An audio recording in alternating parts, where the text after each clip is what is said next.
Hello guys. यहाँ हम steno for all YouTube channel के माध्यम से हिंदी और अंग्रेजी की अलग अलग गतियों पर डिक्टेशन उपलब्ध करा रहे हैं। यह हमारा steno for all YouTube channel है। सभी डिक्टेशन लिखने के लिए तैयार रहें। 100 शब्द प्रति मिनट की गति के लिए सभी तैयार रहें। उच्च गति अभ्यास खंड 2 अभ्यास संख्या 1 रेडी।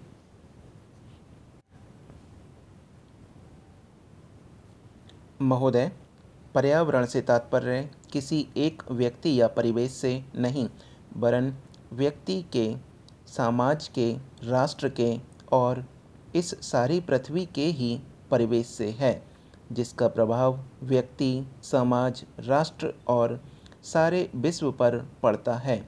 पर्यावरण से तात्पर्य पेड़ पौधों, नदी, पहाड़ या किसी तंत्र विशेष से नहीं वरन उस समग्र वास्तविकता से है जिस पर मानव मात्र का अस्तित्व और उसका संपूर्ण आध्यात्मिक और भौतिक विकास निर्भर है।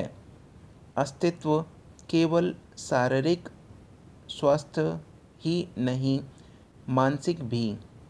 स्वस्थ शरीर में स्वस्थ मन ही अच्छे स्वास्थ्य की परिभाषा है।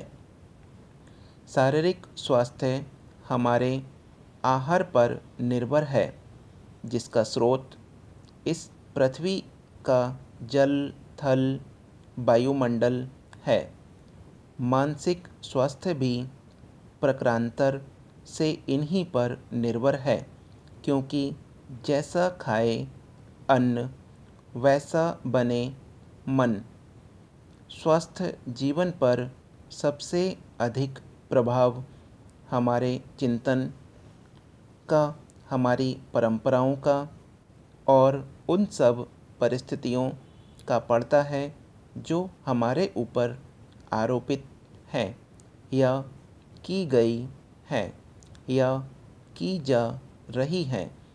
इसलिए पर्यावरण या परिवेश में जल, थल, वायु ही नहीं बल्कि वे सारे घटक महत्वपूर्ण हैं जिनका कुछ भी प्रभाव हमारे जीवन पर, हमारी क्रियाशीलता पर पड़ता है, जैसे हमारे विचार, हमारे आचरण और हमारी परंपराएं एवं संस्कृति आदि।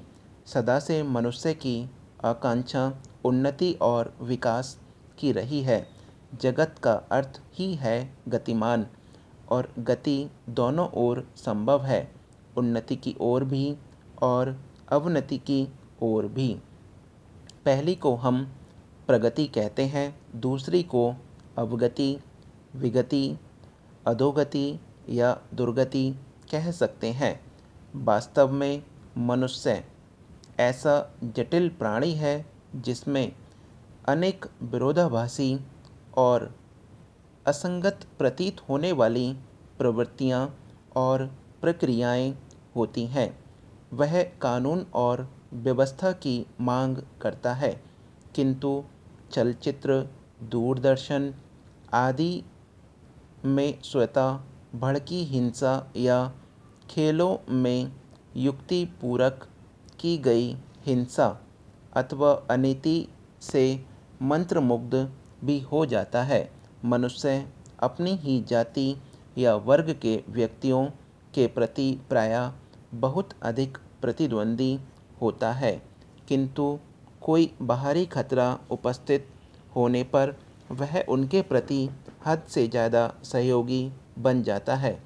वह सड़कों पर या युद्धों में सामूहिक विनाश के प्रति उदासीन रहता है, किंतु किसी खान में फंसे हुए व्यक्ति या किसी कुएं में गिरे हुए बालक की रक्षा करने के लिए ढेरों साधन जुटा लेता है।